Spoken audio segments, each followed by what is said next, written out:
Hello সবাইকে। কালকে তোমরা যারা ভ্লগ দেখেছো মিনি ভ্লগটা অলরেডি জানো আমরা পুরুলিয়া যাচ্ছি, তার জন্য উঠে পড়েছিলাম হাওড়া চক্রধরপুর এক্সপ্রেসে। তো ট্রেন ছেড়ে দিয়েছিল আর এটা হচ্ছে পরের দিন। সবাইকে গুড মর্নিং। সবে মাত্র সূর্য উঠছে আর এটা ট্রেনটা পুরুলিয়া ঢুকছে। আমরা নামবো হচ্ছে বরাভূমে। আর আমাদের এই A1 কোচে আমাদের অবস্থা পুরো কাহিল হয়ে গেছিলো ঠান্ডায়। তো যা হোক, এবার নামবো আমরা বরাভূম এবং এখানে আমাদের না ওয়েট করছে রিসর্ট থেকে গাড়িতে উঠবো, দিয়ে চলবো এবার প্রাকৃতিক সৌন্দর্য উপভোগ করতে করতে।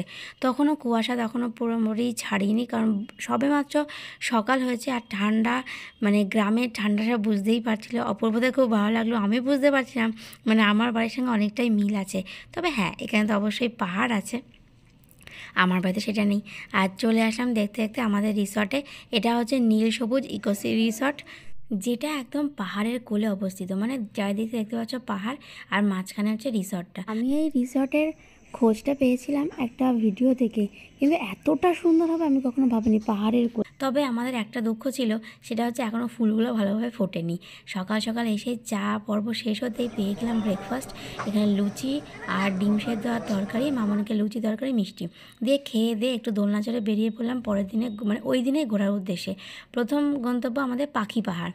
হ্যাঁ, পাখি পাহাড়, কারণ এটা হচ্ছে আমাদের পাখি আঁকা আছে এবং প্রচুর খোদাই করা আছে পাখি। এবং এখানে আমাদের গ্রামের মহিলারাই গাইড হিসাবে কাজ করেন। পার হেড 100 টাকা করে নেন, অন্তত আমাদের কাছ থেকে তাই নিয়েছেন। আর এইগুলো হচ্ছে অজগরের ঢিপি, খুব সাবধানে গিয়ে পা ফেলতে হয়। অজগর কি বনসাপ আমি জানি না, তবে সাবধানে পা ফেলতে হবে। আর এইভাবে প্রত্যেকটা পাহাড়ে এরকম খোদাই করে আঁকা রয়েছে, দেখতে কিন্তু ভারী সুন্দর। এবং দুর্ভাগ্যবশত আমি এখানে যেতে পারিনি, কারণ আর্য ঘুমিয়ে পড়েছিল। কোলের মধ্যে আর্য ঘুমাচ্ছিল বলে আমি আর যেতে পারিনি। তো এই হচ্ছে এরকম পুরো পাহাড়টা জুড়ে জুড়ে ওপরে আর একদম টপে আঁকা রয়েছে পাখি, সেটাও আপনারা দেখতে পারেন। তবে যাওয়াটা খুবই কষ্ট এবং মনে হয় এটা ট্রেকিংয়ের জন্য আদর্শ। এরকম কিন্তু সাপের ঢিবি রয়েছে, একটু খেয়াল রাখতে হবে কিন্তু। আর হ্যাঁ, আমরা কিন্তু এটা কোনো প্রমোশনাল ভিডিও নয়, আমরা নিজের পয়সা খরচ করে ঘুরতে গেছি। আর এখানে গাড়ি ভাড়া মোটামুটি 5 জনের, মানে 5 সিটার গাড়ি 2200 থেকে 2400 টাকা, আর 9 সিটার গাড়ি 2400 থেকে 2600 টাকা। তো এবার পরবর্তী আমরা চলে গেলাম খয়রাবেড়া ইরিগেশন সিস্টেম, মানে এখানে ড্যাম দেখতে। এই জায়গাটা ভারী সুন্দর, ভারী সুন্দর। আর এখানে ছোট্ট মতো দোকানও পেয়ে গেছিলাম, যেখান থেকে আর্য কিচ্ছু খুঁজে পাইনি কেনার মতো।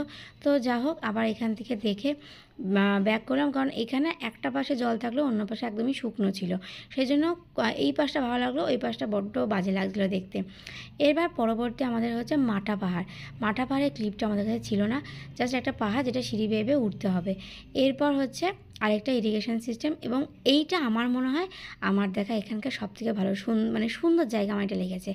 আর দেখে কষ্ট হচ্ছিলো, কারণ এদের জলের সোর্স কিন্তু এইটাই। এখানে হয়তো বৃষ্টির জল জমে এভাবেই থাকে এবং এটাই কিন্তু মেন সোর্স। কষ্ট তো অবশ্যই হয়, আমরা কতটা জল নষ্ট করি, আর এরা এইভাবেই কষ্ট করে জলটাকে ধরে রাখে। যখন গ্রীষ্মকালে জলের সংকট হয় তখন মানে এইটাই বোঝা যায় যে কতটা কষ্ট। ওইখান থেকে দেখে আসার পথে পড়বে মুখোশ গ্রাম, অবশ্যই দেখে কিন্তু আসবেন। আমরাও দেখে এসেছি, অনেকটা মনে আছে পুরীতে একটা আর্ট ভিলেজ আছে, ঠিক এরকম এখানে সব মুখোশ তৈরি হয়, ছৌ নাচের বিভিন্ন মুখোশ। এবং এখান থেকে আপনারা কিনতেও পারেন, আমরাও কিছু কিনেছি, পরে অবশ্যই দেখাবো। এখান থেকে আসতে আমার ইচ্ছা করছিল না, একেবারে মনে হচ্ছে বসেই থাকি।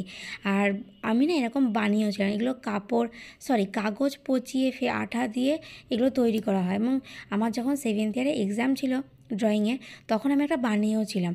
যদি আমার থেকে থাকে মায়ের কাছে, অবশ্যই বাড়ি গেলে এবার দেখাবো। তারপর আমরা চলে আসলাম বাড়ি নয়, আমাদের ওই কদিনের জন্য বাড়ি, সেটা হচ্ছে রিসর্টে। এবং এসেই খাওয়া দাওয়া নিয়ে বসে পড়লাম। এখানে হচ্ছে মাছ মামনির, আর তরকারি বাঁধাকপির তরকারি, ডাল আর ভাজা ছিল, আর আমাদের ছিল চিকেন। আর সন্ধ্যেবেলা একটা ভালো মতো ভাত গম দিয়েছি, দিয়ে গোপালকে দিয়েছি দুধ সুজি, যেটা আর্য খাবে। তারপরে ওখানে পেঁয়াজি, আর এটা হচ্ছে চিকেন পকোড়া দিয়ে তারপরে বসে গেছিলাম আর্যর জন্য খাবার গোছাতে হবে। খিচুড়ি আমি নিয়ে যাই সব জায়গায়, তোমরা জানো যে মাল্টি কুকার, যেখানে আর্যর খাবারটা আমরা নিজেরাই ঘরে করে নিই। আর এই হচ্ছে রাতের খাবার, রুটি, দেশি মুরগির ঝোল, আর এটা আলু ফুলকপি ভাজা, মামনির পনিরের ছিল।